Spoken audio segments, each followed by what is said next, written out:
আপনি নাকি মেয়েদের ভাষায় কথা বলেন, এটা কি সত্যি? আর না, সেটা হচ্ছে আল্লাহর হুকুম, আল্লাহ কণ্ঠ দিচ্ছে। আপনি কি বলেন আমি মেয়েদের মতন কণ্ঠ বলি? সেটা আপনি কি বলেন এটা?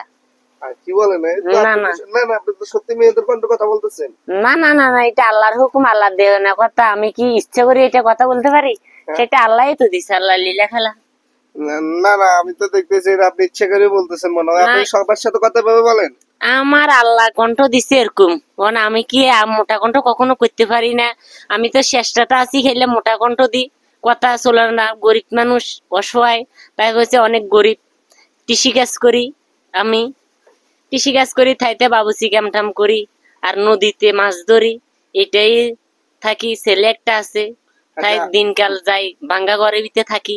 আচ্ছা, তাই আপনার দেশের বাড়ি কোথায়?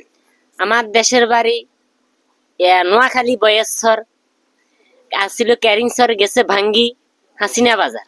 আচ্ছা ভাঙ্গি চুরি গেছে, অনকা আসি, গরিব মানুষ, ছোড়ো লাল হল। আচ্ছা আচ্ছা, যাই হোক, তো এভাবে তো আপনি অনেক ছেলেদেরকে মনে করেন যে না না ইন্টারেস্ট না না না, করতে আমার পারেন। কথা হইছে, আমার রথের টাকা যেরকম ওই ছেলের রথের টাকাও সেরকম। আমি কোনো কোনো ছেলের সাথে কথা বলি না। কি জন্য?